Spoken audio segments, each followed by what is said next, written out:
4월 9일 목요일 조현이 놀이터 뉴스 장전 아침 브리핑 시작합니다. 구독과 좋아요. 먼저 미국 증시입니다. 간밤에 미 증시는 큰 폭으로 상승 마감했습니다. 나스닥 플러스 2.8%, 다우존스 플러스 2.85%로 트럼프가 예고한 최종 데드라인을 불과 1시간 앞두고 2주간의 조건부 휴전 소식이 전해지며 시장의 공포를 단숨에 잠재운 모습입니다.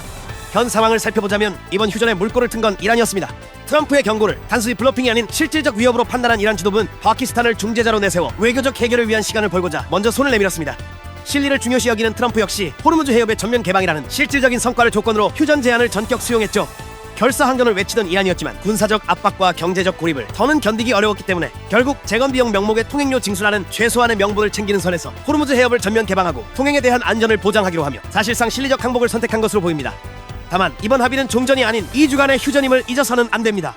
유예 기간 내에 협상에 가시적인 진전이 없다면 시한이 임박할수록 시장의 변동성은 다시 확대될 수밖에 없을 것이고, 우려되는 부분이 있다면 휴전 협상 이후에도 이스라엘이 이란의 레바논 공격이 멈추지 않고 있다는 점입니다.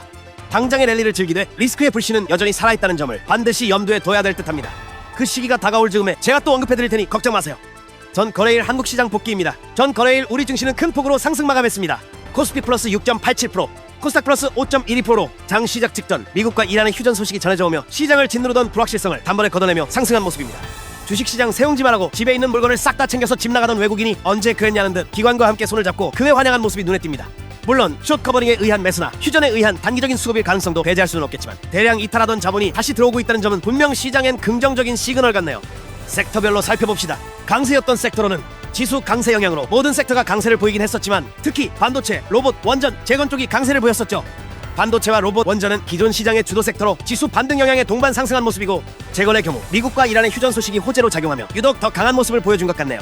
반면 약세였던 섹터로는 미국과 이란의 휴전 소식으로 장 전 유가는 급락했고 그 영향으로 원유, 천연가스, 해운 관련주가 약세를 보였네요. 다음 한국 증시 전망입니다. 오늘 우리 증시는 플러스 1% 부근의 갭상승 출발이 예상됩니다. 간밤 미 증시가 큰 폭으로 상승하긴 했지만 우리 시장은 어제 장중 이미 미국 선물 플러스 3%를 반영했었고 코스피 6000포인트가 심리적 저항대로 작용할 가능성이 큰 만큼 어제와 같은 폭발적인 갭상승을 재현하긴 쉽지 않아 보입니다. 다만 개장 이후 미국 선물 흐름이 안정적이라면 우리 증시 역시 추가 상승을 기대해볼 수 있기에 코스피 6000을 재돌파하는지 지켜봐야겠네요. 마무리해보죠.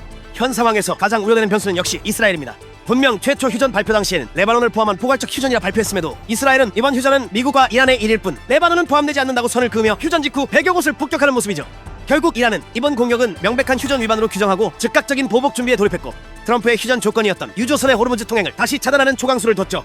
결과적으로 이번 휴전은 시작과 동시에 반쪽짜리 평화였음이 드러났고, 간밤에 미 증시가 상승 마감하긴 했지만 미국 선물과 유가의 움직임을 예의주시하며 긴장을 늦출 수 없는 상황인 것 같네요. 그럼 오늘도 성투입니다. 매일 아침 브리핑을 보고 싶다면 구독과 좋아요